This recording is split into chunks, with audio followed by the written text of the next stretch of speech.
को पावन अपनी हाथों से कृष्णाय वासुदेवाय हरिये परमात्मने प्रणत क्लेश नाशाय गोविंदाय नमो नमः गोविंदाय नमो वसुदेव सुतम देवम कंसानूरमर्दनम देवकी परमानंदम कृष्ण वंदे जगत गुरु कृष्ण वंदे श्री कृष्णा शरणं मम श्री कृष्णा शरणं मम श्री कृष्णा शरणं। अभाग्यशाली कल्याणकामी गीता अनुयायी मेरे देवियों, प्रभागी गीता के पैरोकार मेरे सज्जनों, कर लीजिए अपने मन को एकाग्र और आने का पूरा पूरा लाभ उठाने की अपनी ओर से पूरी चेष्टा कीजिएगा। इन दिनों अपने परम हितैषी भगवान जी की इष्ट देव प्रभु की प्रेरणा से अब बहुत ही कल्याणकारी विषय पर विचार विमर्श कर रहे गए।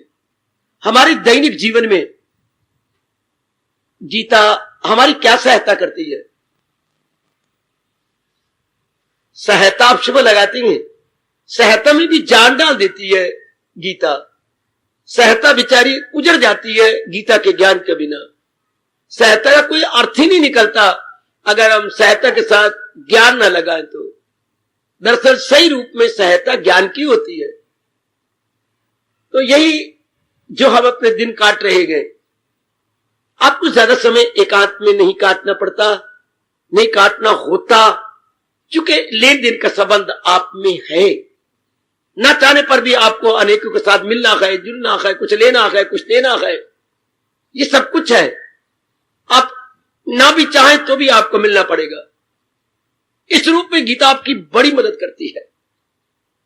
हमारे जैसे एकांत में रहने वालों की तो बात छोड़िए, आप अपनी बात लीजिए, जिनको ना चाहने पर शोरगुल में रहना पड़ता है, ना चाहने पर कई अवांछनीय तत्वों के साथ व्यवहार करना पड़ता है।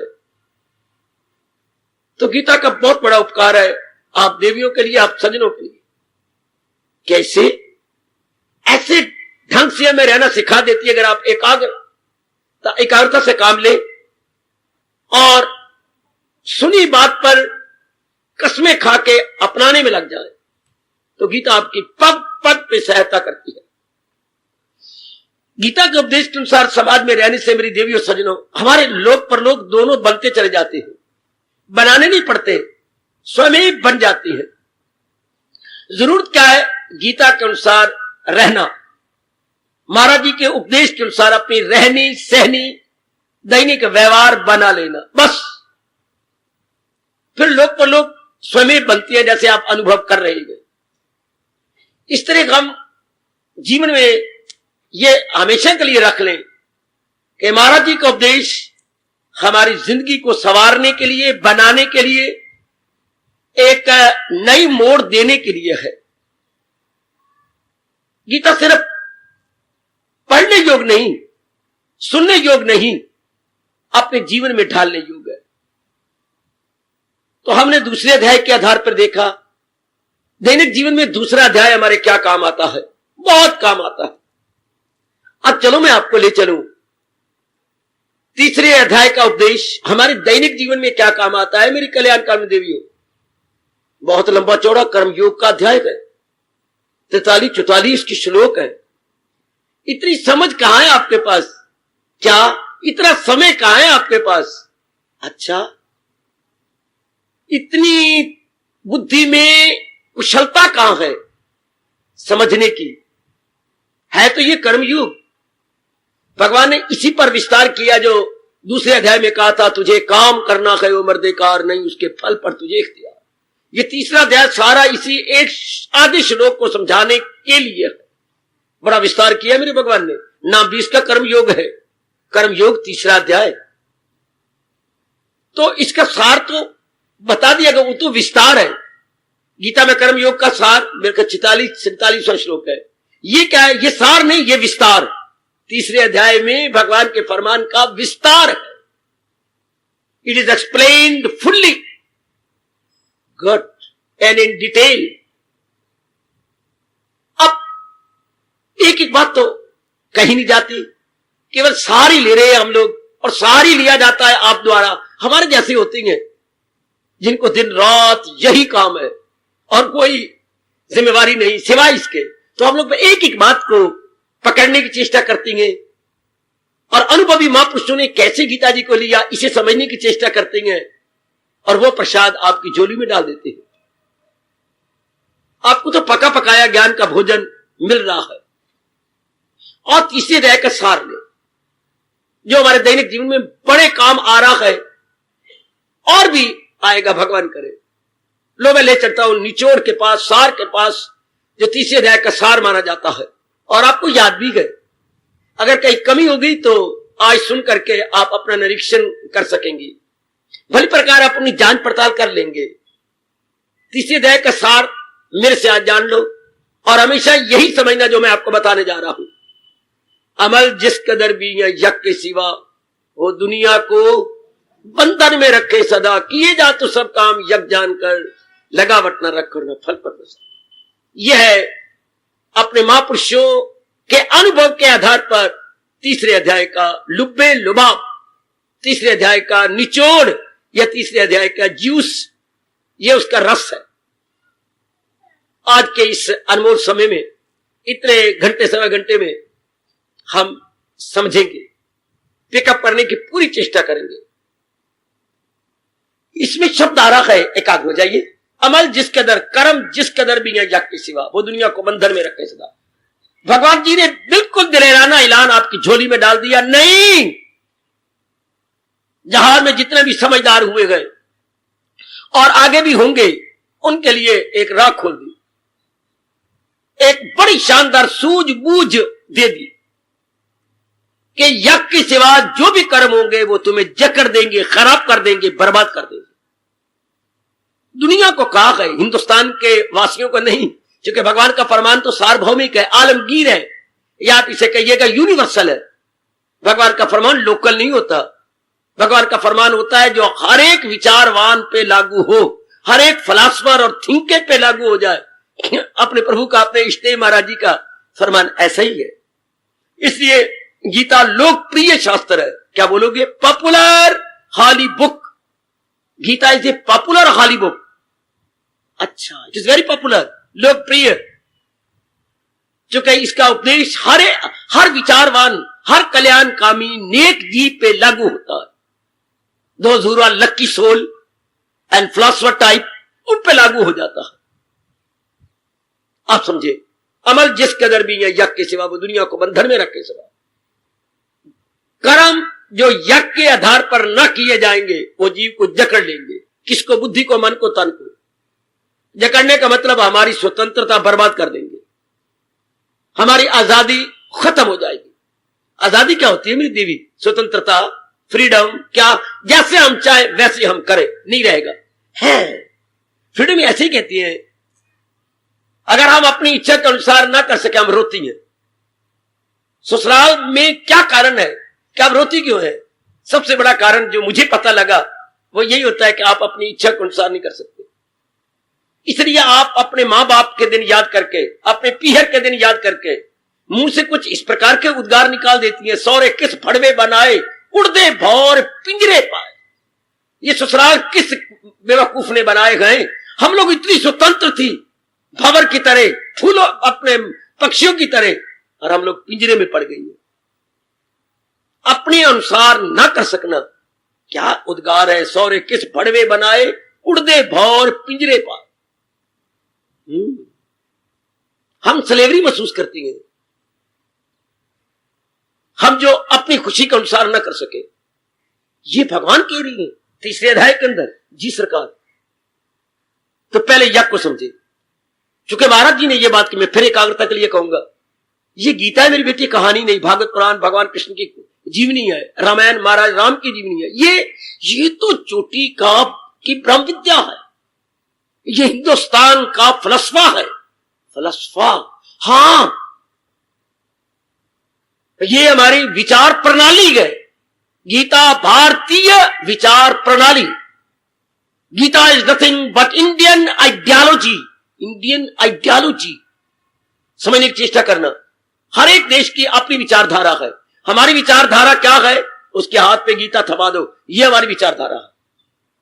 विचारधारा हमारे सोचने का ढंग, लाइन ऑफ थिंकिंग। हिंदुस्तान की लाइन ऑफ थिंकिंग क्या है?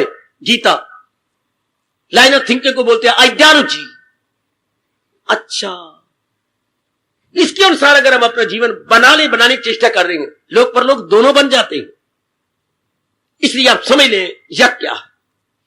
यज्ञ के अर्थ हमें बड़े छोटे और ठीक नहीं बताए गए। मुझे अपने बचपन की बातें याद आती हैं। फला महात्मा जी यज्ञ कर रहे हैं, हम घर से कोली गिलास लेकर के भाग जाते हैं। मतलब क्या? खीर पूड़ी हलवा बांट रहे होंगे। इतने ही अर्थ हमें समझाए गए थे दादाजी द्वारा। अच्छा, दादी भी ऐसी कहती, फला महात्मा यज्ञ कर रही है तो तुम वहां चला जा। मां कहा? वो शिवालय चला जा, जो शहर से बहुत दूर था।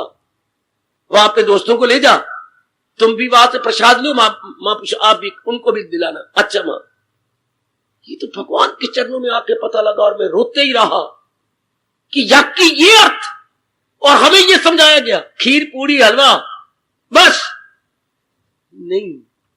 महाराज जी ने जो कहा है ये यज्ञ है। कोई लाखों में एक आध होगा जो यज्ञ के अर्थ समझे और समझ के अपना ले। यज्ञ का मतलब बेटे कुर्बानी है, सैक्रिफाइस। फिर समझे जरा, ये बातें बड़ी जरूरी है हमारे जीवन में जो हमें नहीं बताई गई। भारत में मेरा और आपका जन्म हुआ और हम इतनी चोटी की सुखदायी बातों से वंचित रहे, अब नहीं वंचित रहेंगे। अब हम जरूर अपने मन के गहराइयों में ले चलेंगे। यज्ञ का मतलब कुर्बानी, यज्ञ का मतलब सैक्रिफाइस। सैक्रिफाइस का मतलब आपके जेब में 50 रुपया है। हाँ, आप कहीं जा रहे थे, मेरी सरकार, मेरी बेटियों बताओ, आप जा रही थी कहीं। अच्छा, आगे आपने देखा, नीचे से ऊपर तक देखकर, नक से शिख तक, इसे बोलते हैं नक से शिख, फ्रॉम टिप टू टो, आपने देख लिया। महसूस हुआ फटे हालों में है, बड़ी तंगी में है, नहीं रहा गया आपके। आप थोड़े से आगे निकल के पीछे आए। भाई साहब, भाई जी, राम राम। राम राम। क्या बात है? क्या कहूं और क्या ना कहूं, कुछ कहते ही नहीं बनता, कुछ सहते ही नहीं बनता। हाय हाय, ये कैसी अवस्था है?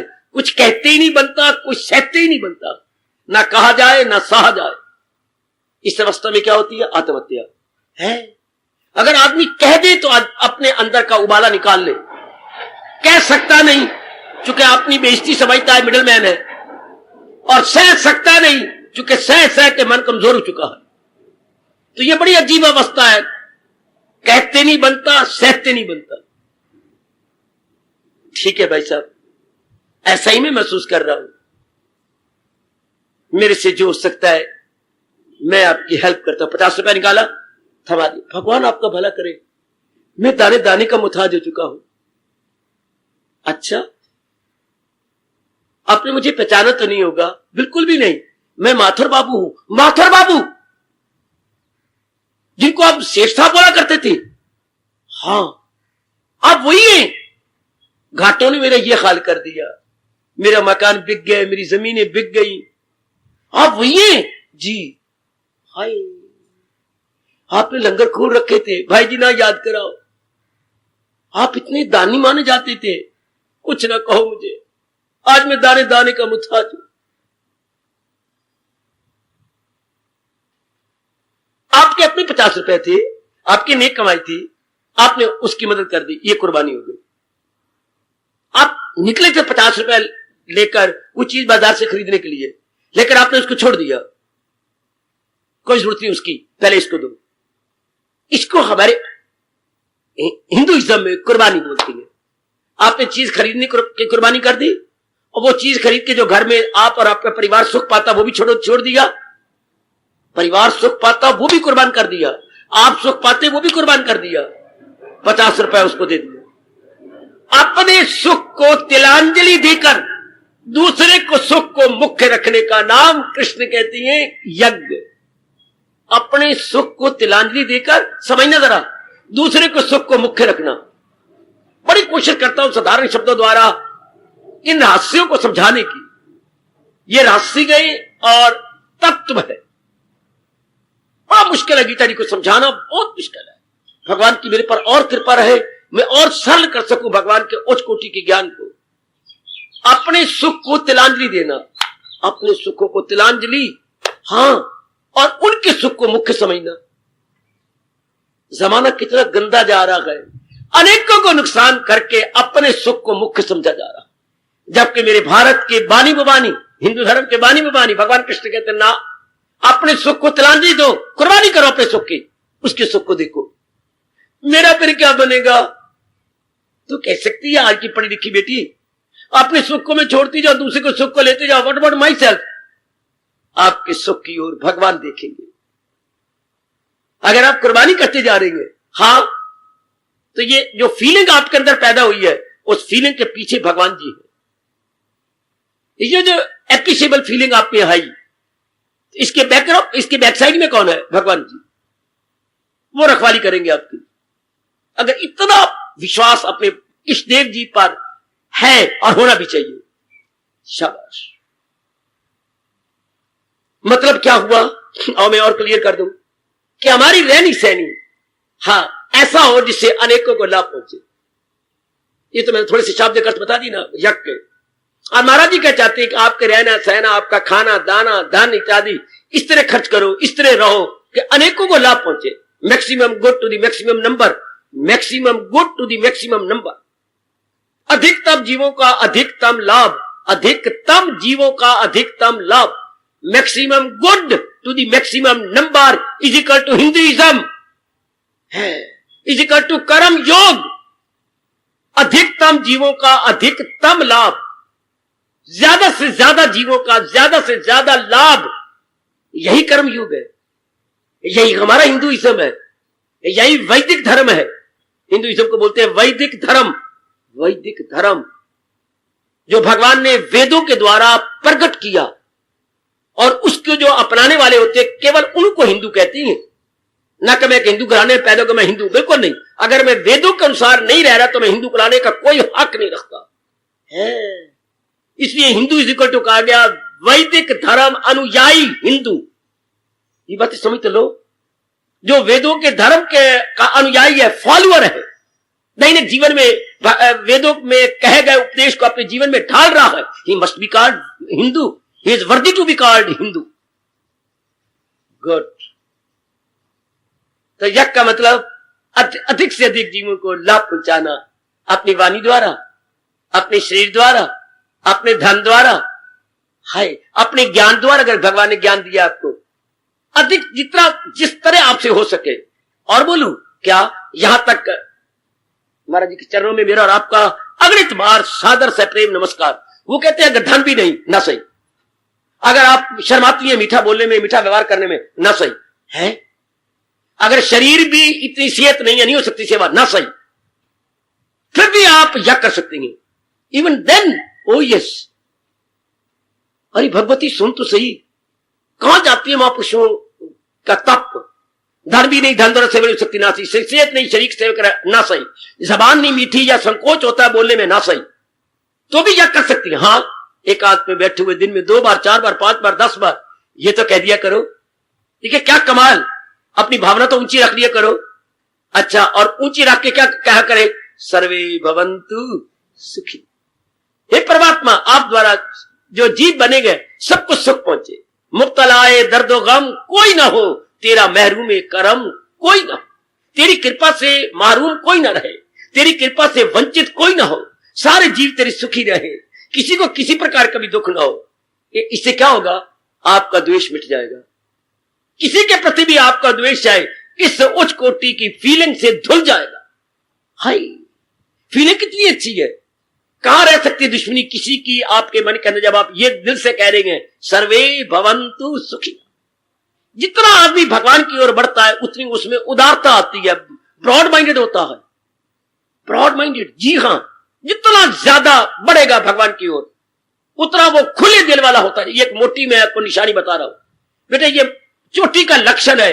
अगर मैं और आप सही रूप में भगवान की ओर बढ़ते जा रहे हैं तो हम उदार चित्त बनते जाएंगे। लिबरल माइंडेड, ब्रॉड माइंडेड, हमारा मन एक सेकंड भी क्या बुरा नहीं चाहता किसी का।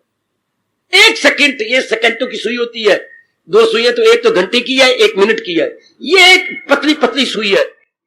हाँ, ये जो चक्कर काट रही है ये 1 सेकंड हो गया, 1 2 3, ये 5 सेकंड जाती है तो 1 मिनट हो जाता है। अच्छा, तो 1 सेकंड भी रब का प्यारा किसी का बुरा नहीं मान सकता, अगर वो यथार्थ रूप में परमात्मा की ओर जा रहा है तो। और अगर वो एक अच्छी अवस्था पर पहुंच गया है तो उसका रोम रोम ये पुकारेगा, सर्वे भवन्तु सुखिनः। अगर हमारे 10 गुरुओं में से सारे के सारे अगर पहुंच गए थे रब तक, उनकी आवाज ही यही थी, नानक नाम चढ़दी कला, आगे आप बोलो, तेरे भाने सर्वत्र 84 लाख जीवों का भला। सर्वत्र का मतलब नहीं कि मेरा और तेरा, आपकी मां का, मेरे बाप का, इतना नहीं। सर्वत्र होता है to all, peace unto all. All का मतलब जो 84 लाख दुनिया रब ने बनाई है उन सब का, बेटे जो परमात्मा ने क्रिएट किए हैं, प्रकट किए, उन सब का अर्थ के भी अनर्थ किए जाते हैं, परमात्मा की नजरों में है। और वो गुरु तो अमर है, उन्हीं के भी में आवाज जाती होगी कि या अर्थ क्या, अर्थ का कितना अनर्थ किए जा रहे हैं। नानक नाम चढ़दी कला, तेरे भाने सर्वत्र, सब जीवों का भला। ये कौन कह सकता है? वो जितना परमात्मा के नजदीक पहुंच गया है वो हर एक का भला चाहेगा। उधर आपके कृष्ण ने 12वें अध्याय में पाठ पढ़ाया था ना, कि बड़ी जोरदार व्याख्या की थी ना, किसी को भी आजार किसी को नुकसान नहीं पहुंचाता। नुकसान पहुंचाना तो भगवती सजनों बड़ा दूर रहा, नुकसान पहुंचाने की फीलिंग भी मन में नहीं आती, विचार भी मन में नहीं आता। ऐसे नेक जीव पर मेरे कृष्ण की बड़ी कृपा होती है, जो उनके जीवन को विचार ही नहीं करते मेरे नुकसान है ना। नुकसान क्या, इनको नुकसान पहुंचाना, अपने को नुकसान पहुंचाना, ये याद रखना। ये यज्ञमय जीवन हो गया, इसे बोलते हैं उसका जीवन यज्ञमय अर्थात कुर्बानी का जीवन है, कि वो अपने द्वारा अनेकों को लाभ पहुंचा रहा है। तो यहां तक तो छूट देती है, अरे तेरे पास कुछ भी नहीं, ना सही शरीर की सेवन कर सकता, ना सही धन नहीं है, तेरे पास इतना ज्ञान भी नहीं कि दूसरे को ज्ञान दे करके उनको अज्ञानता के अंधेरे से निकाल सके, ना सही इतना तो कर सकता है कि दिन में कई बार कह दिया कर, सबका भला हो, सर्वे भवन्तु सुखिनः। हे मेरे दाता, सारे जीव सुखी रहे। बाबा, इससे क्या सारे जीव सुखी हो जाएंगे? आपको कोई मतलब नहीं इससे। कम से कम आपके मन पर इस शुभ बोल का बड़ा अच्छा प्रभाव पड़ेगा। आपके मन में कदूरत नहीं आ सकती, आपके मन में नफरत नहीं आ सकती, आपका मन किसी के विरुद्ध सोच नहीं सकता, आप स्वार्थी नहीं बन सकते।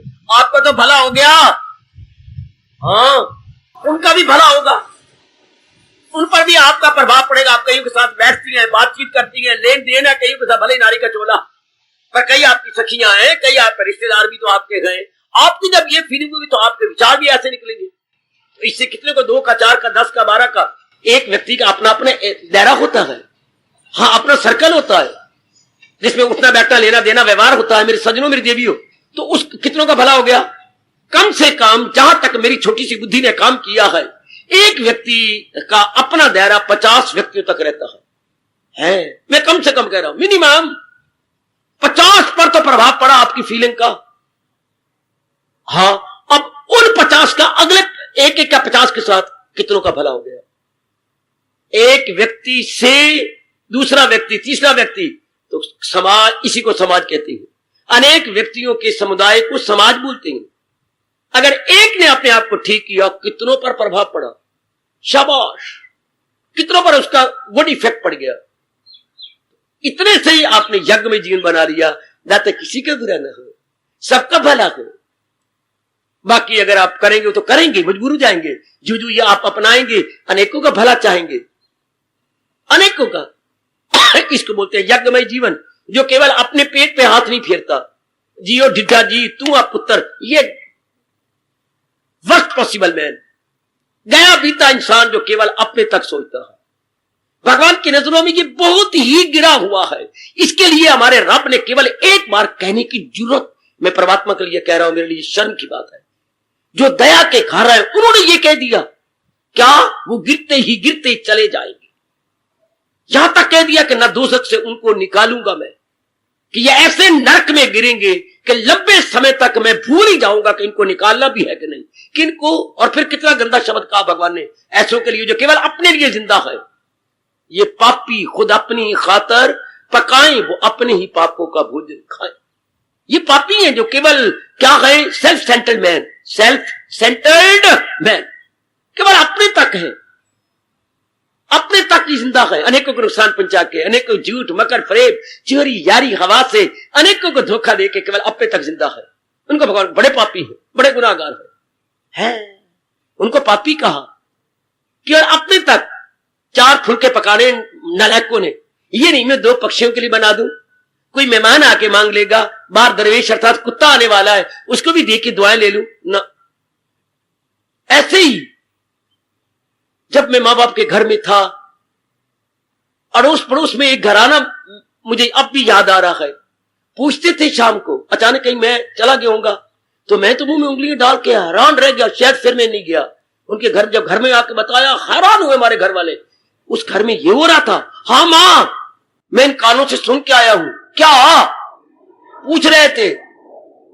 मैं आटा गूंथने जा रही हूं। सच्चाई कह रहे हो, बकवास नहीं कर रहा, जो इन कानों से सुना मैं आपको बता रहा हूं। मैं आटा गूंथने जा रही हूं, मां कह रही है। हाँ, रात को रोटी खानी है? खानी है। कितने फुलके खाएगा? 3 फुलके। तू कितने खाएगी? नहीं 3, मैं भी 3 खा लूंगी। 6। तू कितने खाएगा? मैं तो 2 ही 3 फुलके। 8 और मैं भी 3 खा जाऊंगी। 11। और आपने कितने खाने हैं? काके से पूछा होगा।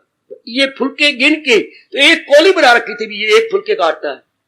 उतने आटा बीच में निकाल के कौलियां, 1 कहते 2 ते 3 ते 4, मैं भी गिनता रहा भी 4 के बाद शायद 6 कह दे, नहीं कह जाए, बारी बारी गिन गिन के उसका आटा गूंथा जाता। ऐसो कम बख्तों के घर में बरकत कहां पड़ेगी? ऐसों के लिए कहा जाता है कि इनके घर से तो मोया और सांप ही नहीं निकलता। ये बड़ी बुरी गाल है कि ऐसे घरों से मोया सांप नहीं निकलता, अर्थात मोया सांप भी अंदर अचार बना लेते। कोई बरकत नहीं होती ऐसे घरों के अंदर जो इतना ही पकाना है जितना खा लेना है। पापी जो खुद अपनी खातर पकाए, अपनी पापों, ऐसा ना किया करो। चाहे भगवान करे आपको गुर्बत आएगी भी नहीं, अगर कभी आजमाइश आ जाए, हमारे गंदे कर्म सामने आ जाए, तो भी अपना 1-1 फुलका, भूख लगी भी हो, 4 खाने 3 खा लो, 1 फुलका बचा के टुकड़े करके पक्षियों को डालो। इसे भूत यज्ञ बोलते हैं। आधा फुलका कुत्ता आया उसको डाल दो, है शाबाश। एक मैंने घरों में और देखा, आप में नहीं कमजोरी होगी पर मैं प्रकट करता हूं। हमारी मां काले कुत्ते को रोटी डालना चाहती थी, दूसरा पूछती कौन सा रंग है, मां तो ये क्या करती है। मैं हमारी मां की बुद्धि में उसकी मां ने बिठाया होगा कि काले कुत्ते को डालने में बड़ा पुण्य होता, पर आप ना गलती रखना, कोई भी घर बाहर आए कुत्ता को डाल दीजिएगा, पक्षी कोई भी गए, भगवान का नाम लिया, मेरे प्रभु आपने दिया है हमें देने दिलाने के लिए, बड़ी बरकत पड़ती है कमाई में, बड़ी बरकत, आप आजमा भी रहे हो। इसको बोलते हैं यज्ञमयी जीवन, अर्थात केवल अपने लिए जिंदा नहीं है, अपना जीवन उनके जीवन से अनेकों को लाभ पहुंचता, इसको यज्ञ कहा। आप देख लिया करें, मैं केवल अपने बेटों के लिए तो नहीं हूं, मैं केवल अपने पति के लिए तो नहीं, अनेकों को सुख देती हूं ना, अपनी वाणी द्वारा मीठा बोलती हूं ना, मेरा व्यवहार दूसरों के साथ बहुत ही अच्छा है ना, मेरा जो स्वभाव है वो कोऑपरेटिव है। कोऑपरेटिव बाबा क्या होता है? उपयोगी स्वभाव, कोऑपरेटिव, अनेकों को सहयोग देना, सहयोगी, उपयोगी। हाय हाय, इंसान को लाजमी तौर पर कोऑपरेटिव होना चाहिए, सहयोग दो। प्रार्थना बीमार होगी ये भाग के जाओ, बहन कोई मेरी योगी सेवा हो बताना, कोई भी हो। अच्छा किया जो तूने पूछ लिया मेरी धिये, जब तक मेरी बेटी नहीं आती तार दे रखी है उनको। हाँ, मुझे थर्मस में गर्म पानी देगी, का डॉक्टर ने कहा कोसा कोसा पानी पीना है। अब देखना घर में तो कोई भी नहीं है, माँ तुम मुझे 6 बार कहे, मैं 6 बार नहीं, बस 1 बार ही थर्मस की बोतल, सवेरे 1 शाम, मेरा सारा दिन निकल जाएगा। माँ जरूर, कितनी खुश होगी। अब एक बार थर्मस में पानी गर्म किया, थर्मस में दे दिया, उसने कोसे कोसे पानी के घूंट भरने हैं। Very nice. इस तरह जहां तक हो सके, जहां अपने जेबी खर्च कम करके मेरे दोस्त किसी ने किसी को मदद कर दी जो डिजर्विंग किसी से, यानी अपने मन में ये सोचिए कि मेरे द्वारा अनेकों को लाभ पहुंचे। आखिर तो शरीर छोड़ जाना है, ले क्या जाना है? यही ले जाना है, दुआएं जो आपने अनेकों को भला करके ले ली है। ये दुआएं बाबा किसके साथ जाएंगी? ये दुआएं किसको लगी? स्थूल शरीर को नहीं, आपके अंदर वाले मन को। दिल से निकली दुआ असर रखती है, वो पर नहीं पर ताकत परवाज मगर रखती है। उसमें उड़ने और उड़ाने की ताकत, जो दिल से आपने नेक कर्म किया और किसी ने आपको शुभ भावना दी, हाँ उसमें 2 ताकत है, उसमें उड़ने की ताकत है। जिसने शुभ भावना दी ना, हाँ, आपके उस दुआ में जो उसने आपके उस दुआ में उड़ने की ताकत है, वो उड़ेगी दुआ और साथ उड़ाएगी किसको? आपके अंतःकरण को। उड़ती है उड़ाती है, गुण विशेष उड़ती है उड़ाती है, गुण विशेष आपको उड़ती देंगे और आपको उड़ा कर ले चलेंगे। क्या? नेकों की दुनिया में, भले पुरुषों के पास। जैसे आपके ये दुआएं तो आपको यहां ले आई हैं, पता नहीं कितनी दुआएं आपने ली है, जो भगवान की वाणी के आप पैरोकार बने, जो आप मेरे प्रभु की वाणी के और गीता जी की वाणी के आप अनुयायी बन रही है। नारी चोले में और ग्रस्त आश्रम में बड़े पुण्य किए होंगे जो आपके सामने अब आ गए। तो भगवान ने तीसरे अध्याय में कहा, जो हमारे दैनिक जीवन में आना है, अमल जिसके दर भी है याग के सिवा। अगर हम इस फीलिंग, इस भावना से कर्म नहीं करेंगे तो क्या दुनिया को बंदर ही बंदर है। मतलब क्या? दूसरे शब्दों में क्या हो गया? अगर हम स्वार्थमयी जीवन गुजारती हैं, यज्ञमयी का विपरीत अर्थ क्या है? स्वार्थमय जीवन है। हाँ, स्वार्थमय जीवन। अगर केवल अपने लिए जिंदा है, तरक्की अपनी चाहती हैं, अपने बेटे बेटियों को ऊंचा करना चाहती हैं और दूसरों का भी ख्याल ही नहीं आता, ऐसे बंधन में फंस गए। लो बंधन गिनाऊं। सबसे पहले अविद्या या अज्ञानता का बंधन। आप अज्ञानता से नहीं निकलेंगे। अज्ञानता किसे कहती है? जो नहीं करना वही करने का दिल करेगा और जो करना चाहिए उधर रुचि नहीं पैदा होगी। हाय, इसी अज्ञानता कहती है बाबा। हाय, ये अविद्या, ये अज्ञानता, ये इग्नोरेंस, ये पर्दाए जहालत, जिसके लिए हमारे ईश्वर कह ही गए क्या जहालत है उर्फों पे छाई हुई तो दुनिया गए चक्कर में आई। ये चक्कर, जो काम नहीं करना उसमें रुचि होगी। जिसकी बुद्धि पर आवरण आती है, मेरे सज्जनों, ओ मेरी कल्याण कामनी माताओं, मेरी नेक नेक बेटियों, भगवान ना करे ये सजा प्रभु ना दे, पर आज तो हजारों जीव इसी बीमारी में मुब्तला है, अविद्या की बीमारी में। जो काम नहीं करना देख लो उसी में शब्दोमत, उसी में रुचि है।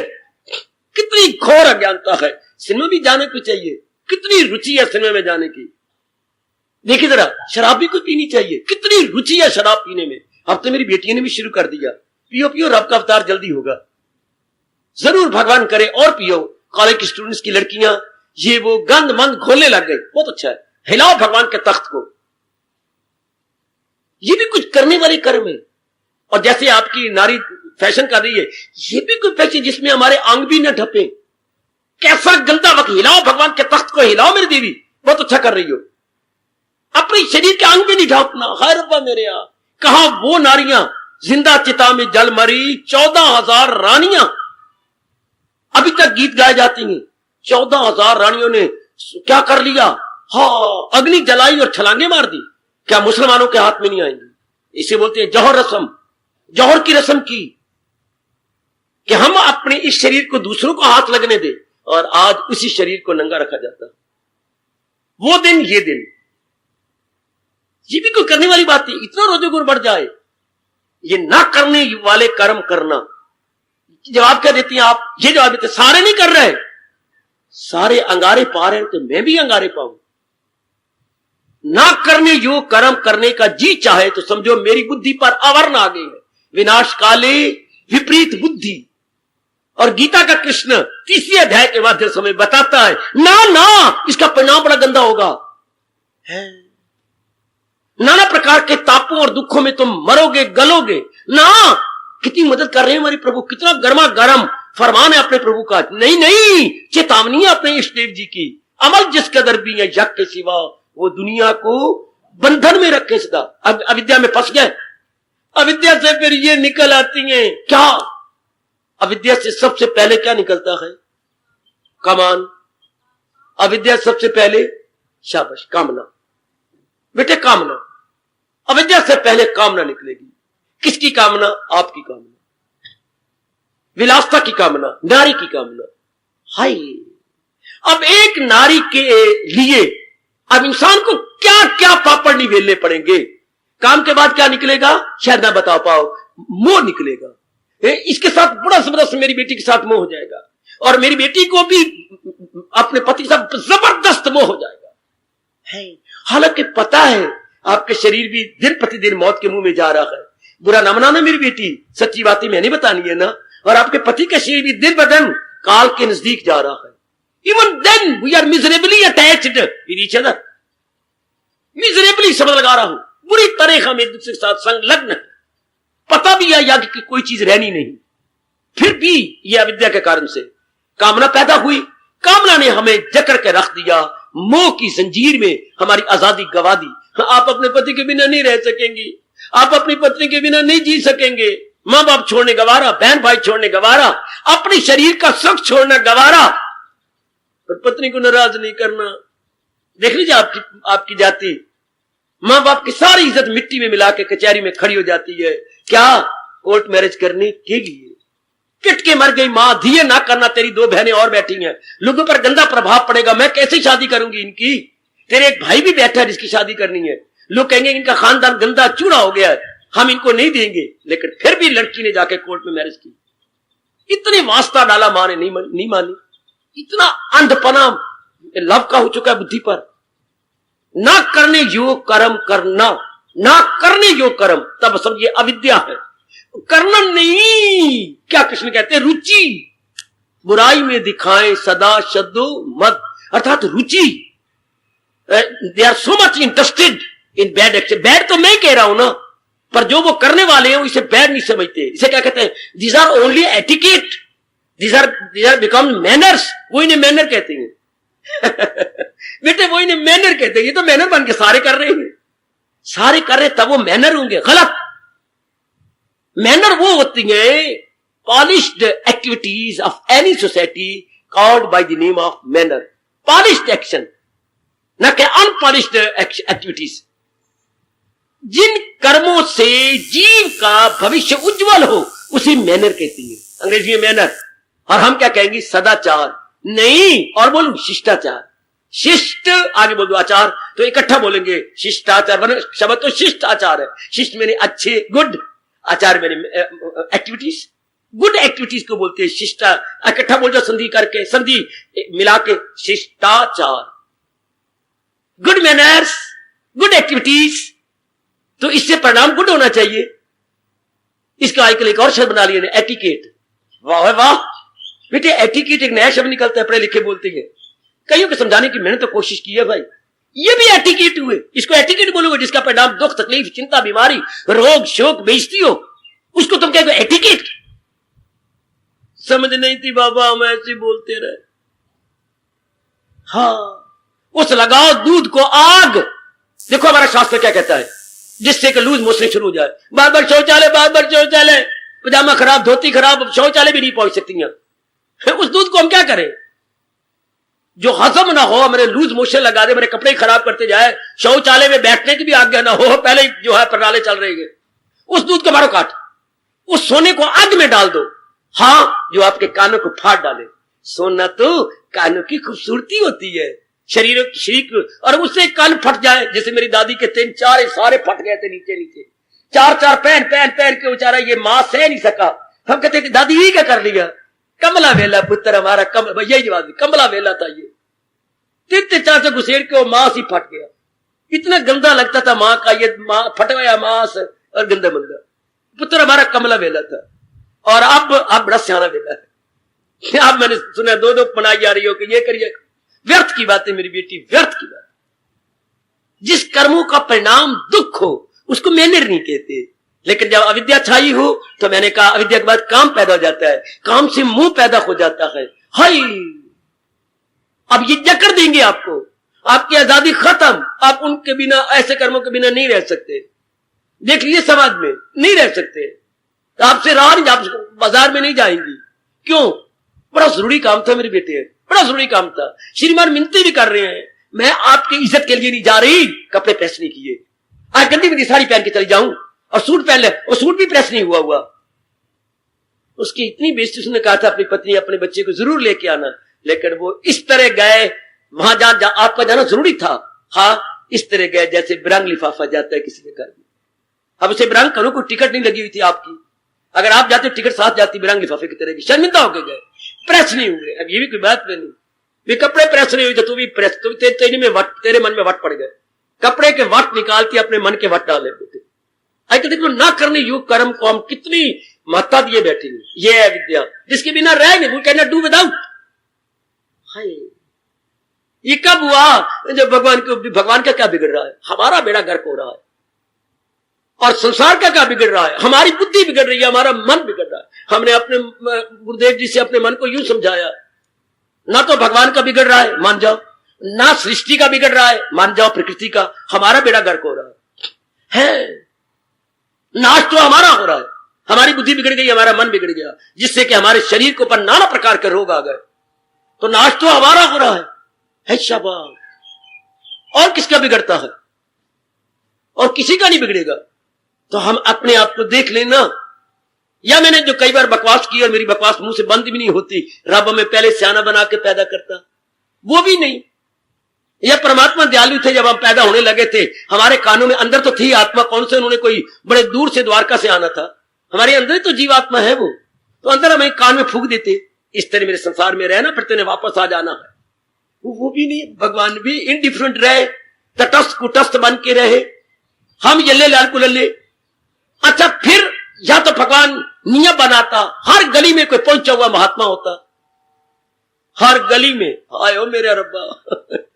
या मेरी मन में ये उमंग आती है, हर एक में एक ऐसा गाइड होता हमारा जो हमें समझा, गली में मोहल्ले में नहीं, हर गली में एक ऐसा घराना होता जो जिनकी रसाई रब तक होती।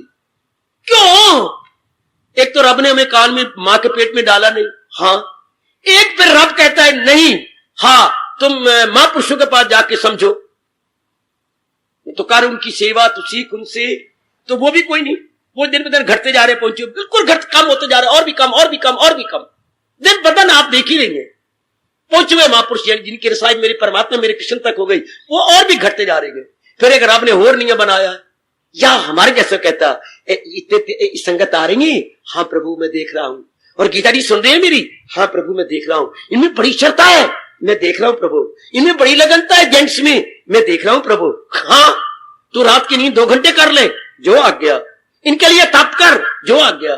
फिर गंगा जल लेके इनको अर्पण कर दिया कर, जो आ गया। ये भी रब ने नहीं किया कि हमारे जैसे आपके लिए करके आपकी जिगर, अपने मन आपके अंतःकरण में रख देते। वो रब ने बड़ा गर्मा गर्म फरमान गीता में रखा है, वो खुद को उभारे, वो खुद को उठाए। या मैं मरूं या आप मरे, क्या करें? क्या कहा कि किसी अनुभवी के पास जाके उनसे राज ले लो, जैसे एक पड़ोसन के पास जाके खटियाई ले आ, तब अपने दूध में जार तो जामन बन के सवेरे दही बनेगी। अगर हम जामन देती हैं, हाँ, तो फिर आगे कमाई करनी, जुटो लगो। कैसे लगोगे? जिम्मेवारियां बहुत ज्यादा है। आपने कमले पने में कसरी को नहीं छोड़ी जिम्मेवारियां बनाने में। व्यर्थ की जिम्मेवारी देखो ना, अब आपको महसूस होता है जब मिट्टी पाली, ये व्यर्थ की जिम्मेवारियां हैं, तो ये कुछ नहीं। अब कहो ना, अब व्यर्थ की ये क्या? मेरे गुरुदेव एक बात कहा करते थे, आपको सुना दूं, आपको सारों का वही हाल है। अब अपने आप को बुरा भला कहती हो, अब अपने आप को ये वो कहती हो। एक कोई यात्री था, गर्मी के बाहर में लंबा सफर कर रहा था, बड़ी जोर की प्यास लगी कि आंखों के आगे अंधेरा छा गया। बड़ी मुश्किल से खींच के वो एक जगह लाया, एक घराना आ गया, गली का आ गई थी। जोर के कहा, मुझे बचाओ, मुझे बड़ी जोर की प्यास लगी है, एक पानी गिलास का दे दो। वो मैया भाग के गई, हाँ, जैसे गिलास धोया धुआ फटाफट ले आकर 1 पी गई, 2 पी गई, 3, इतनी प्यास, बस मैं मर रहा था, मैं अब मर जाता, मेरा पी लो। पीने के बाद सुस्ता लिया, बैठ गया। 15 मिनट कमली मां दा कमला पुत्र कहने लगे, हे मां, हाँ घर तू बाहर आ जा। अच्छा, पानी पिलाए, तेरा बड़ा शुक्रिया, रोम रोम मेरा। कोई नहीं पुत्र, तू, मैं तो मां समझ के तुझे, तू मेरा पुत्र है, मैं मां मैंने पिला दिया। तू मां एक गल तो बता, एक घर हिंदुओं का कि मुसलमानों का? फिर तो मुंह तेरा। पानी लिया, पिए, पूछे घर हिंदुओं का कि मुसलमानों का? ये पहले गायत्री मंत्र का यही अर्थ है, धियो यो न प्रचोदयात्।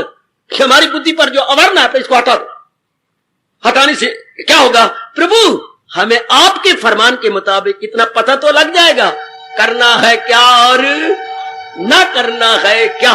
16वें अध्याय का अंतिम 24वां श्लोक, इतना ही पता, अब पता लग जाए तो फिर क्या होगा? आपका जीवन यज्ञमयी हो जाएगा। तर गया मेरी बेटी, कोई नहीं रोकेगा, आप तर जाएंगे, इतना ही पता लग जाए।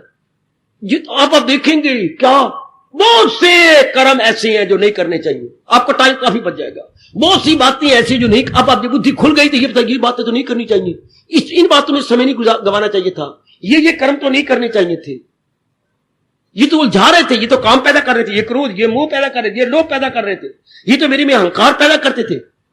अरे मैं दान देने के बाद, आप सोचती हैं दान देने के बाद जब वो दोबारा तीसरे लेने पर आता, क्यों भाई कोई तुझे और भी मिला जो जैसे 3-3 बार दान दे, और फिट्टे मुंह तेरा, ये क्या पूछ लिया आपने, ये किया किराए पर आपने पानी फेर दिया, अहंकार आ गया ना आपको। देख ले यार मैं तुझे 3 बार दे रहा हूं कि और भी मिले तुझे अंबाले में, ये कहने के भगवान को नाराज कर लिया। ये बातें पूछने वाली होती हैं। उल्टे ये कहो कि भगवान आप पर मेरी बड़ी कृपा कर रही है कि मुझे सेवा का मौका दे रही है, उल्टी आपने बातें कर ली, तुझे मेरे जैसी और कोई नहीं मिलेगी, जो तू मांगे तो ये दे देवे।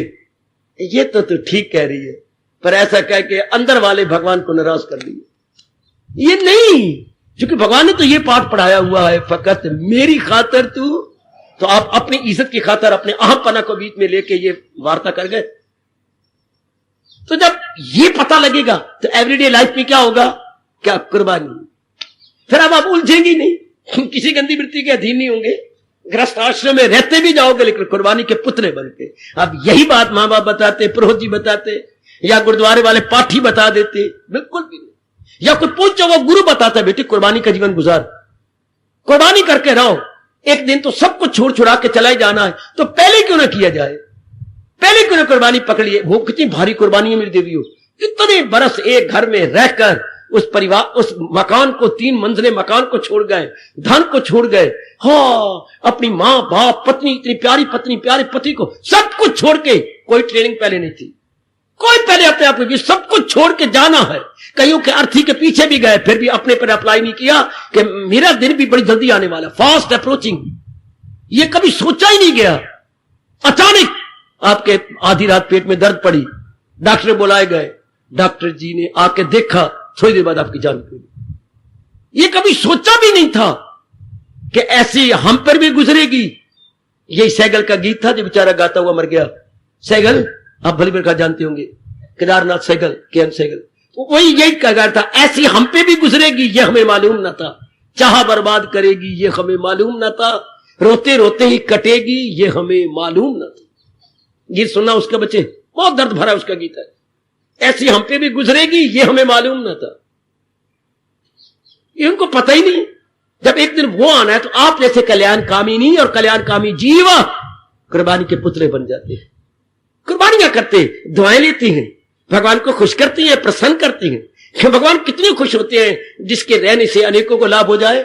हाय, देवता पर भगवान कितने खुश है, वायु पर भगवान कितने खुश होंगे, हाँ बाबा, सूर्य देवता पर भगवान कितने खुश होंगे।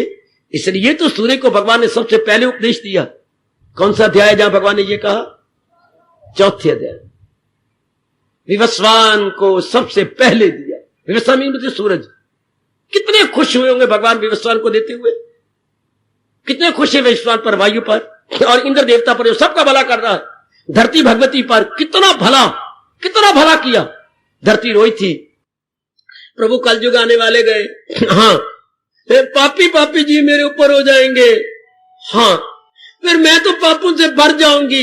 यही गंगा ने भी कहा था, गंगा जी ने, और यही पुराण भागवत पुराण में आता, ये धरती भगवती ने रोई, फिर मैं तो फिर पापों से भर जाऊंगी।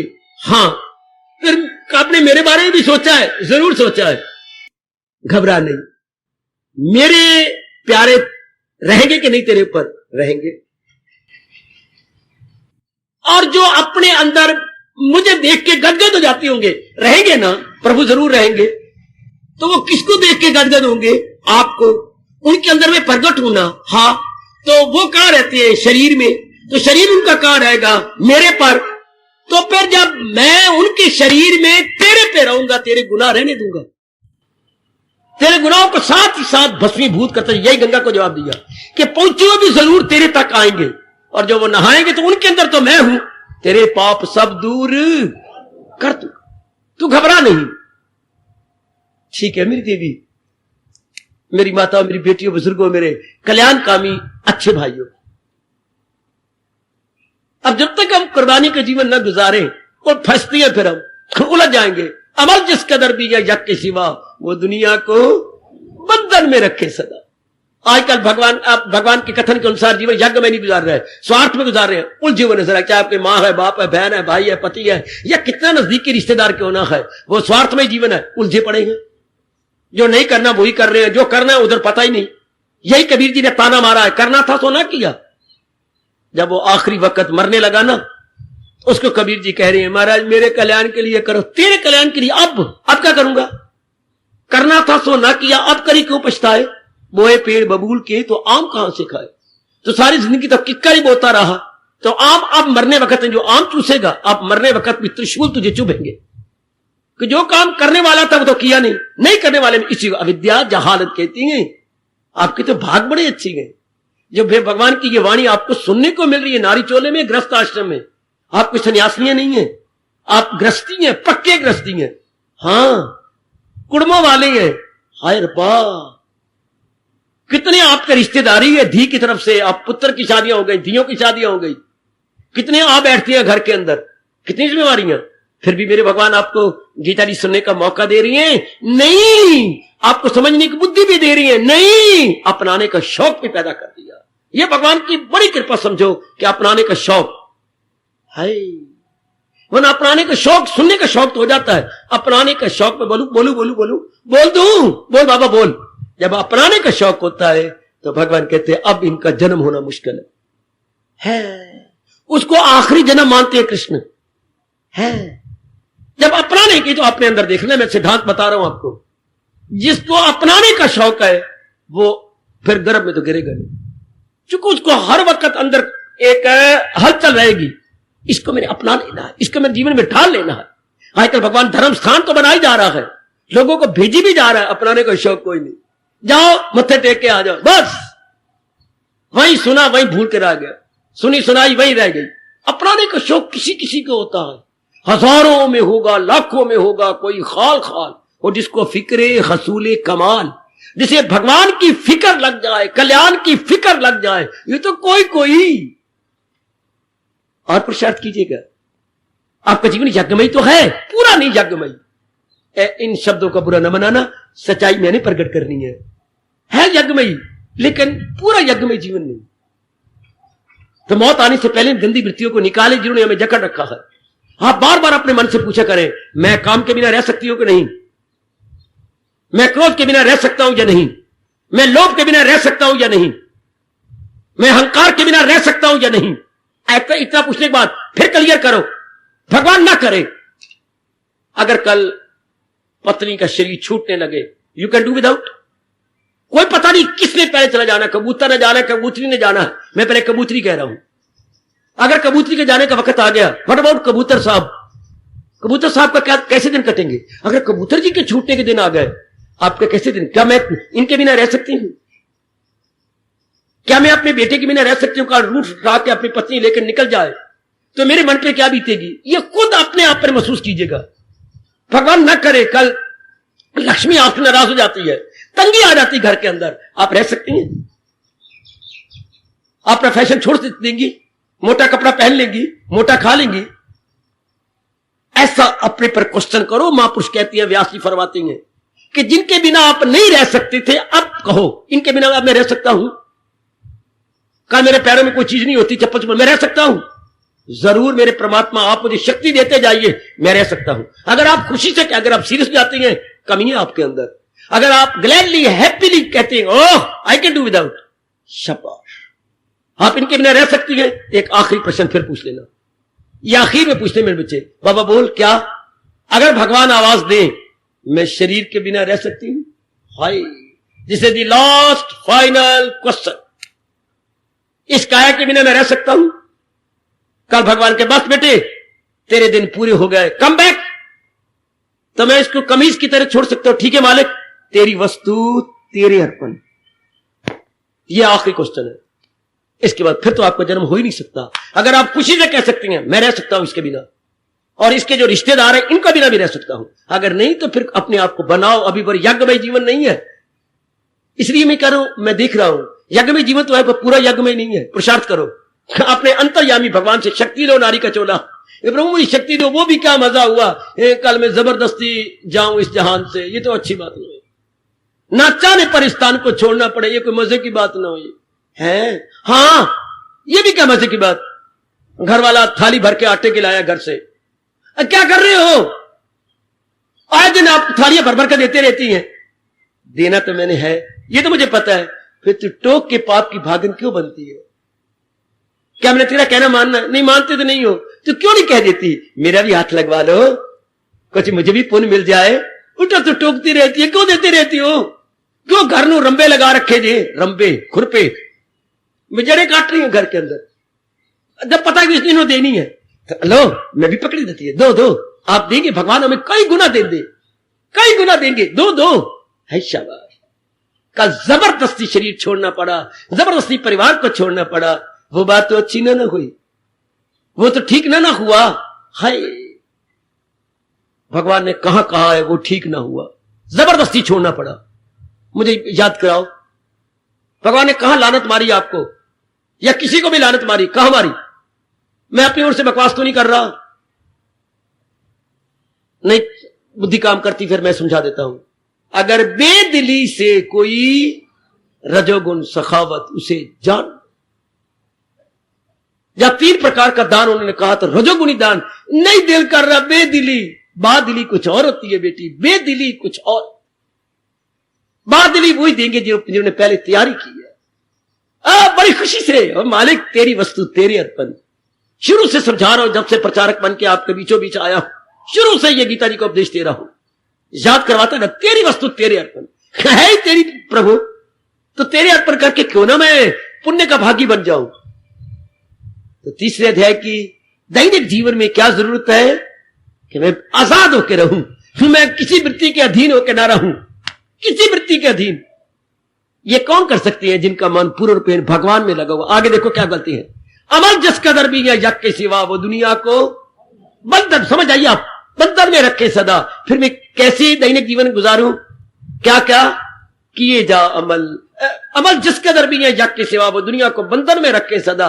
हाँ, किए जा अमल और न ढूंढ उसका, नहीं लगावट न रख और न फल पर नजर। आय हाय हाय, या पकड़ ली मेरे भगवान ने बात, लगावट न रख।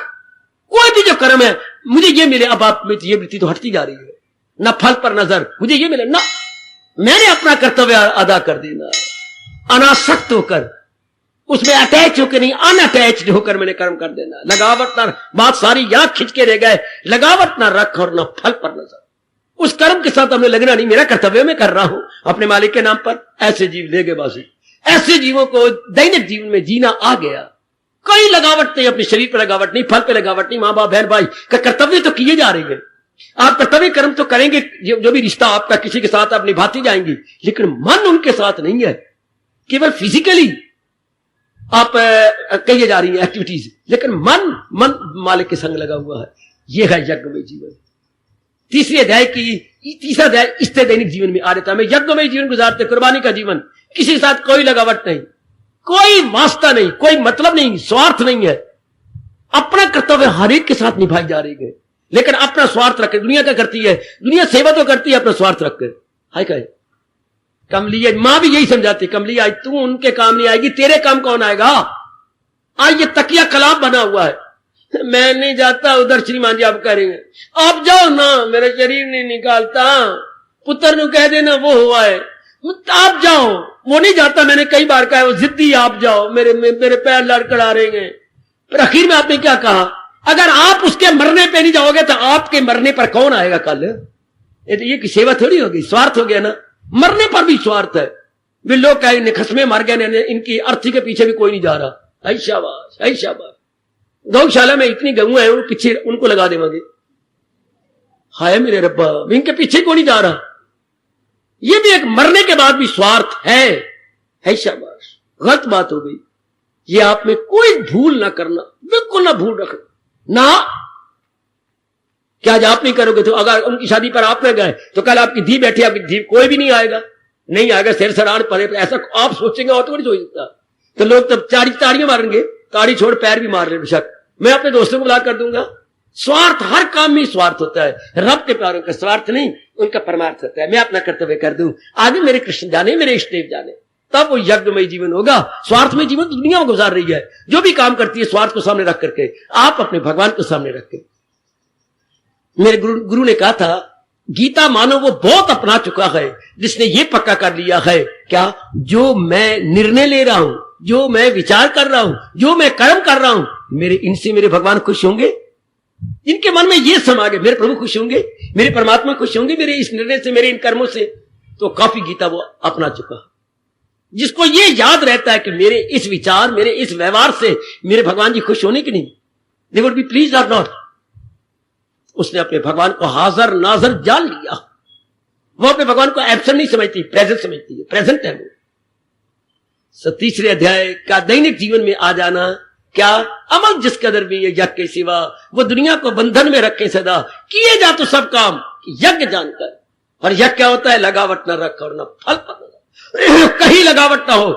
बड़ा मुश्किल पाठ है, भगवान से प्रार्थना करके शक्ति ले लोगे, लगावट ना रखनी, रहना इन्हीं के अंदर, खाना पीना दुख सुख इन्हीं के साथ, कंधे के साथ कंधा लगाना, आए हाथ में हाथ पकड़ना, इन्हीं के साथ रहना। और भगवान कह रही है इनके साथ अटैचमेंट ना होने पाए, इनके साथ मोह ना होने पाए, इनके साथ संलग्न ना हो। उनकी शक्ति के बिना ये काम आप नहीं कर सकते। ये तो भगवान ही शक्ति देंगे तो बात बनेगी, वैसे नहीं बन सकती ना। ये उनसे शक्ति मांगो कि भगवान निर्मोही बन के रहूं। हाँ, अपने कर्तव्य कर्म में निर्मोही नहीं, चाहने में निर्मोही, करने में निर्मोही नहीं। अरे सुन लो, करने में तो हम बड़े होशियार होंगे, very active and very smart, सक्रिय होंगे करने में। हाँ, चाहने में हम किसी से किसी प्रकार की उम्मीद नहीं रखेंगे। इस रूप में भगवान फरमा रही है, वह मौत बहार, मौज बहार किए जा तो सब काम यज्ञ जानकर। और यज्ञ की डेफिनेशन, यज्ञ की परिभाषा, किए जो सब काम यज्ञ जानकर, लगावट न रख और न फल पर नजर, कोई फल पर नजर नहीं। मैं तो अपना कर्तव्य कर्म कर रहा हूं मेरे प्रभु, मैं तो अपने कर्तव्य कर्म निभाई जा रही हूं, अपने कर्तव्य पूरा कर रही हूं, आगे जाने आप, आपका काम जाने। ऐसे जीव अपने अंतःकरण को निर्मल कर लेंगे, जिनका कहीं लगाव नहीं और कहीं आशा नहीं। ये ना हो मौत में जबरदस्ती ले जाए, मेरे लिए भी शर्म होगा क्योंकि मैं बताने वाला, समझाने वाला, आपके लिए भी डूब मरने वाली बात होगी कि मुद्दत से हम गीता सुनते रहते और वो मुद्दत से गले फाड़ फाड़ के अपने गले को बिठाते रहते, फिर भी उम्र में पक्का नहीं हुआ, कहीं भी लगावट नहीं, बस इतना ही। अपने शुभ कर्म में लगावट नहीं, मेरा धर्म है, मैं भगवान का प्यारा हूं, फूलों से खुशबू आनी चाहिए, बदबू तो नहीं आनी चाहिए। हाँ, जब मैं गीता के अनुयायी हूं तो मेरे से शुभ कर्म ही होंगे, लेकिन शुभ कर्म केवल भगवान को प्रसन्न करने के लिए, ना कि कोई में बीच में स्वार्थ रख लो, ना कोई स्वार्थ नहीं उसके अंदर। अब बेड़ा पार हो मेरी भगवती, बेड़ा पार, जब आपने ये भाव रख लिया, केवल जैसे भगवान ने कहा, फकत मेरी खातर तू हर काम कर, हवन दान दे, सब मेरे नाम पर, तेरा खाना पीना भी मेरे लिए, तेरा तप से जीना। सारे कर्मों को भगवान ने अपने में ले लिया। ये सारे कर्म जो शरीर का है, मानसिक का है, बौद्धिक का है, सामाजिक का है, पारिवारिक का है, अलौकिक कर्म है तप का, वो भी भगवान ने कहा मेरे लिए, खाना पीना भी, जिंदगी भी मेरे लिए।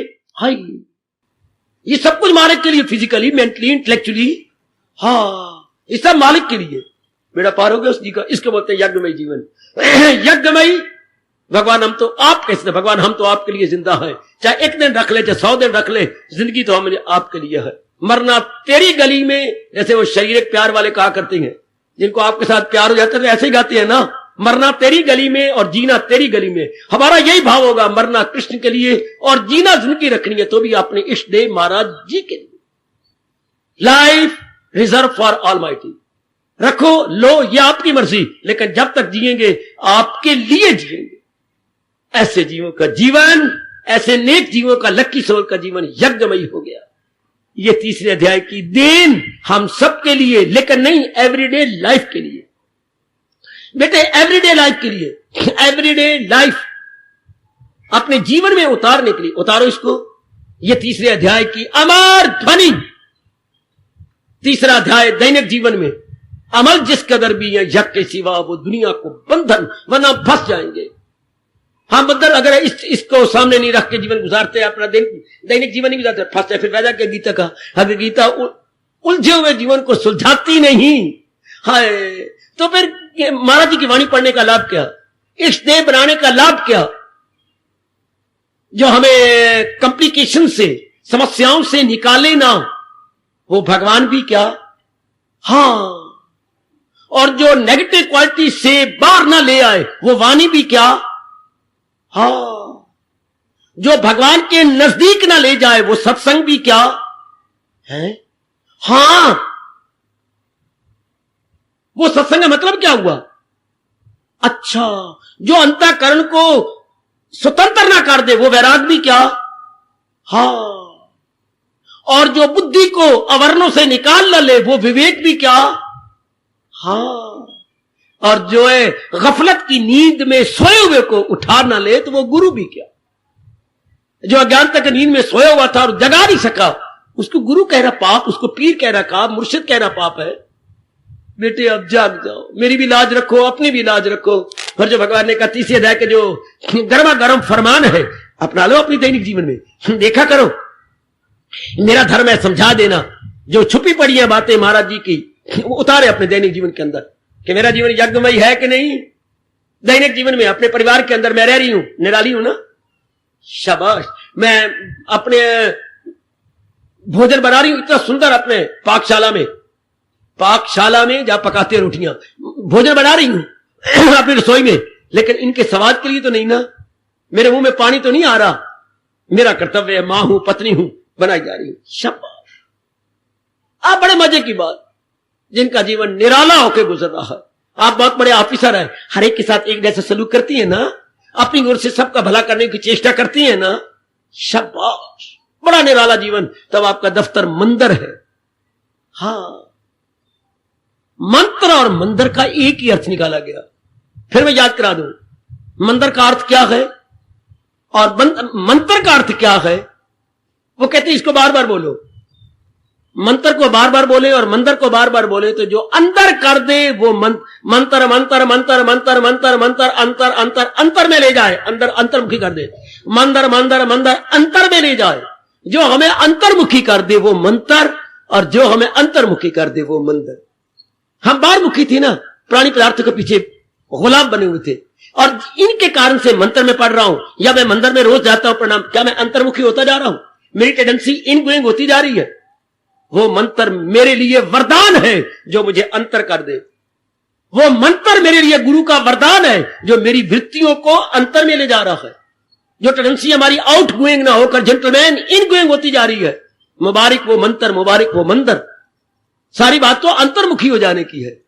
हाँ, सारी बात तो यही है ना मेरी देवी भगवती।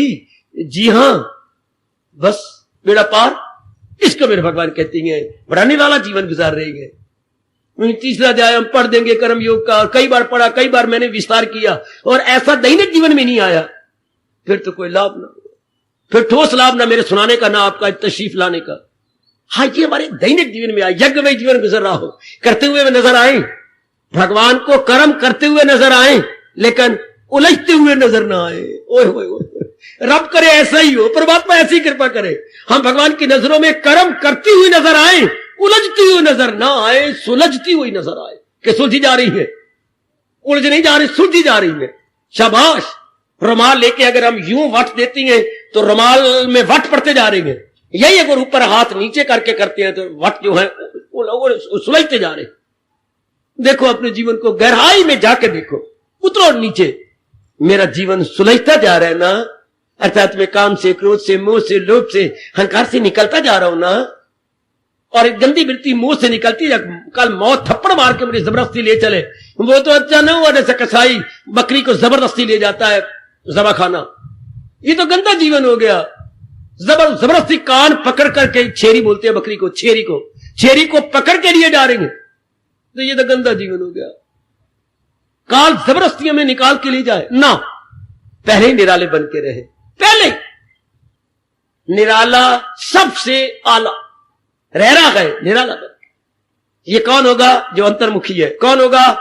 जो भगवान की ओर झुकता जा रहा है। कौन होगा? जिसने पक्का इरादा कर लिया कि मैंने अपने जीवन में कल्याण करके जाना। उसकी बुद्धि उलझती नहीं संसार के अंदर। वो मेरी देवी नहीं उलझेगी संसार के इन पदार्थों में, प्राणियों में, या नेगेटिव क्वालिटीज में ना। वो बिल्कुल शानदार होकर रहेंगे। आहा, बड़े निराले बन के रहेंगे, बड़े अच्छे बन के रहेंगे।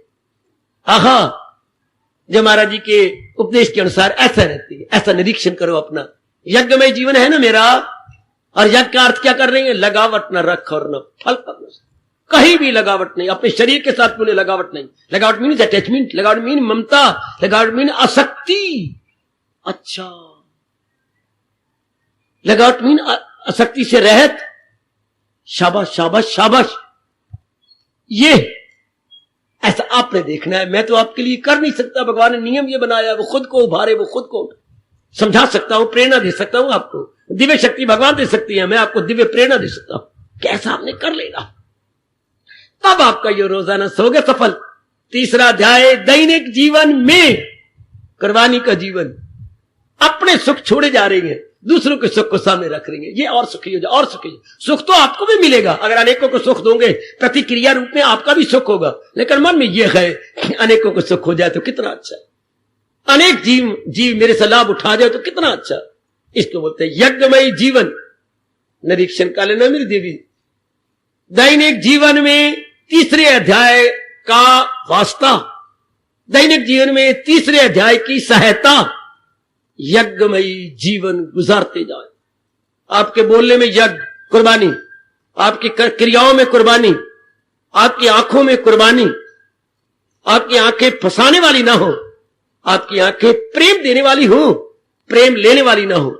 उलझती हम तब है जब प्रेम किसी से लेना चाहते हैं। अगर प्रेम देना हो तो वो सुलझने वाली आंखें हैं। अगर प्रेम ललचाइयों ने जिसे देखेंगे फिर हम मरेंगे। ललचाइयों से नहीं, प्रेम भरी नजरों से देखना और है, ललचाइयों नजरों से देखना कुछ और।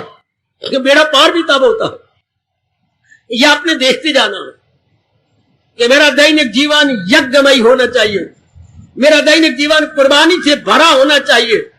जबरदस्ती कुर्बानी को कुर्बानी नहीं माना जाता। आपने बचपन से बड़े बूढ़ों से जरूर सुना होगा, मैं याद करवा के खामोशी ले रहा हूं। क्या? बकरी ने दूध दिया मेंगने डाल के, वो ना देने के बराबर। बकरी ने दूध दिया मेंगने डाल के, ना देने के बराबर। भैंस ने दूध दिया टीका लगवा के, वो जहर है। भैंस दूध नहीं दे रही थी, पहले तो आपने डंडे मारे, नहीं दिया। फिर आपने रस्सी कसी पिछले पैरों में, इसको ढंगा बोलती हैं, वो भी फिर भी नहीं दिया। फिर आपने टीका जमा दिया अंदर, मजबूर हो गई हवाने में दूध लेने के लिए। ये बाउंड होके उसने दूध दिया हवाने में, ये लव माना जाता है, ये खून है। हमने सब कुछ छोड़ा मजबूर होकर के। बकरी ने दूध दिया मेंगने डाल के, हमें जहां पानी से कूच किया, पर क्या? मजबूर होके। ये तो फिर अच्छी बात नहीं। ये तो संसारी आदमी मरते हैं फिर जन्म लेने के लिए। भगवान के प्यारे पहले ही कुर्बानी का जीवन गुजार देते हैं। जब ये पेपर हमारे सामने आना है, क्या एक दिन सब छोड़ छुड़ा के चला जाना है। तैयारी क्यों ना पहले कर ले। तैयारी का मतलब यज्ञमय जीवन। फौरन सब आजा सुकेड़, सुकेड़े जो हर शय से अपनी आवाज वो है कायम लकल अय हक, अय हक बने परमात्मा की पहचान करने वाले, वो हर समय तैयार है। जो जिसने इतनी चटाई फैलाई थी अपने फंसाने के लिए, उसने अपने सारे अंगों को विषयों को सुकेड़ लिया अपने। वो है हर समय तैयार, चाहे जब मर्जी भगवान उसको बुला ले। उसका यज्ञमय जीवन है, उसका कुर्बानी का जीवन है। सुकेड़े जो हर शय से, इससे ज्यादा मैं तो क्लियर कर नहीं सकता।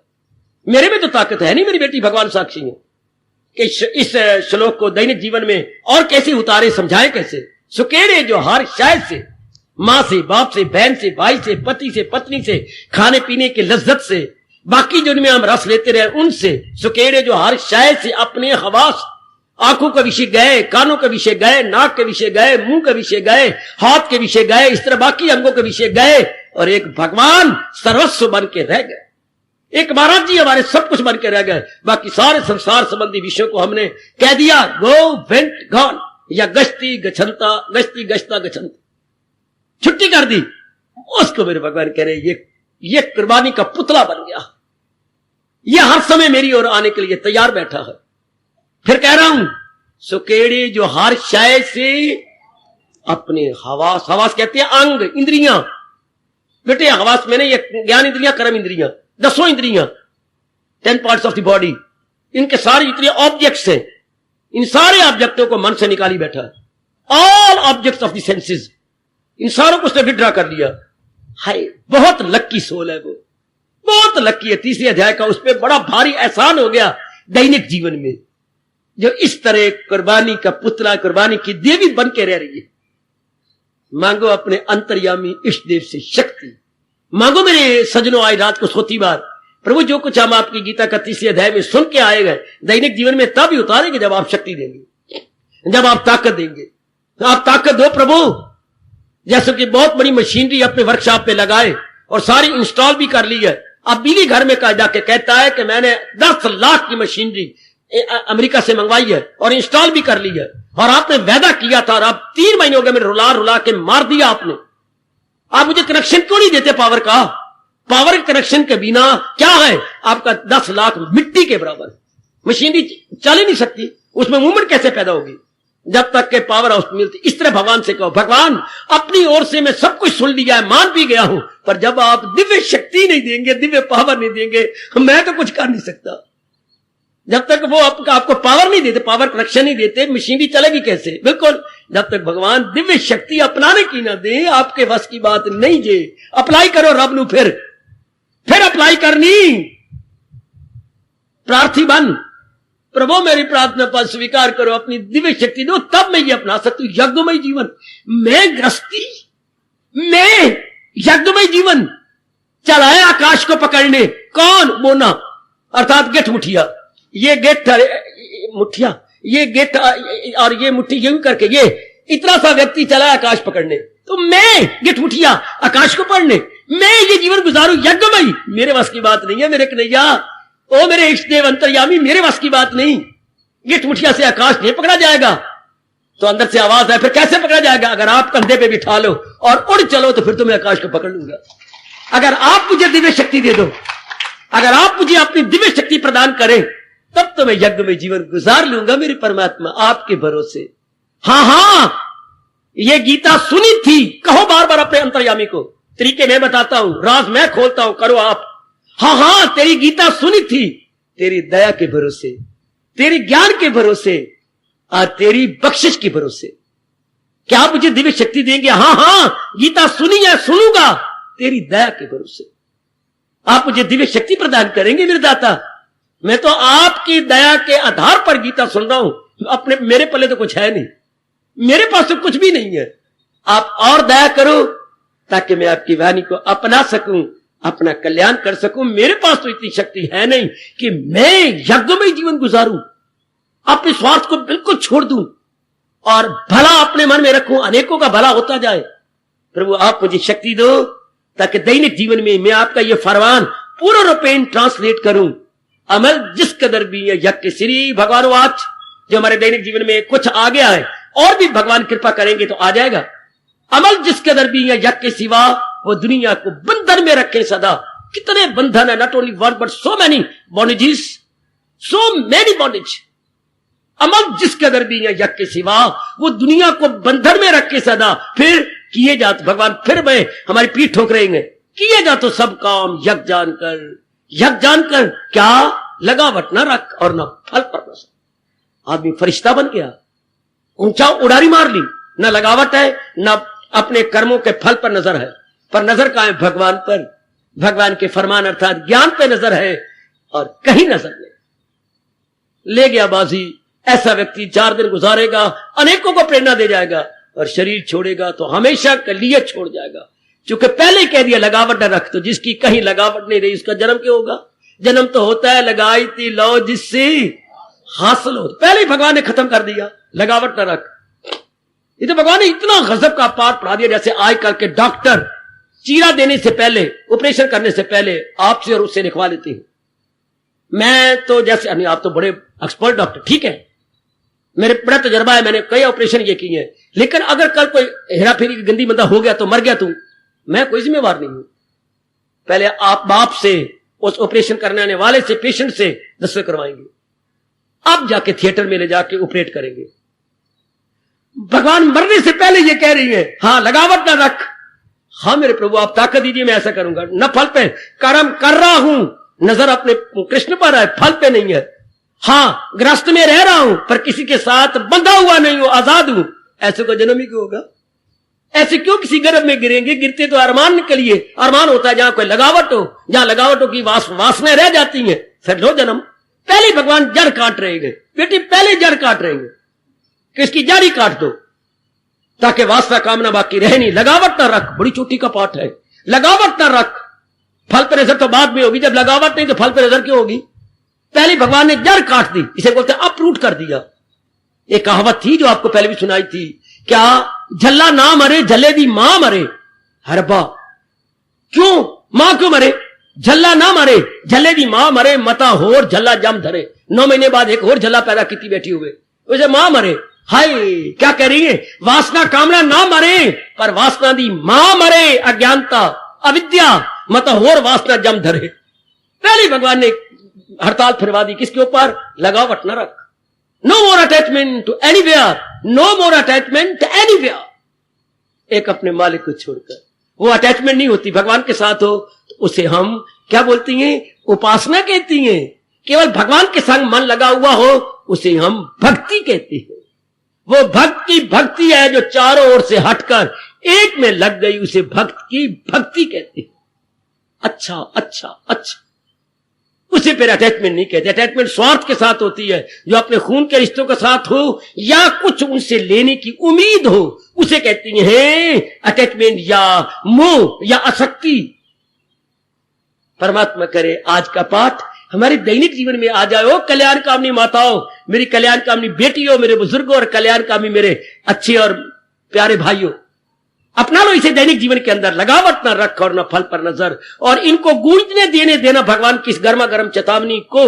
गीता में 12 चेतावनियां हैं, उनमें ये एक मानी जाती है, अमल जिस कदर भी गए यज्ञ के सिवा वो दुनिया को बंधन में रखे सदा। हार्दिक धन्यवाद, हार्दिक आशीर्वाद। अब अपनी शहंशाह की आज आरती बड़े प्रेम और श्रद्धा से उतारे।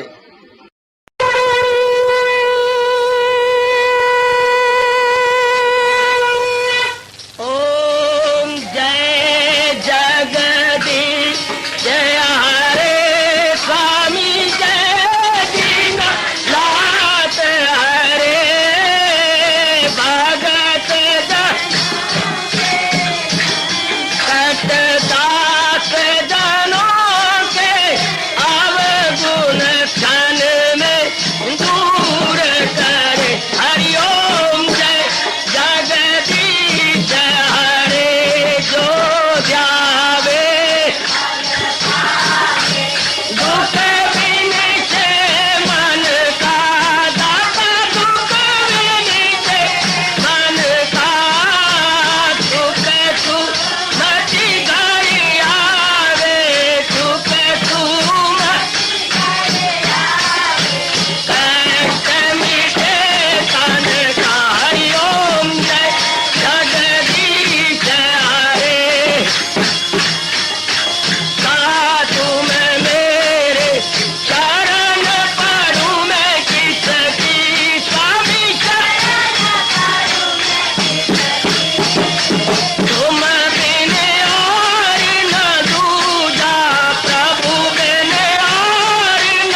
भवन्तु सुखिनः सर्वे सन्तु निरामयाः सर्वे भद्राणि पश्यन्तु मा कश्चित् दुर्भाग् भवेत्।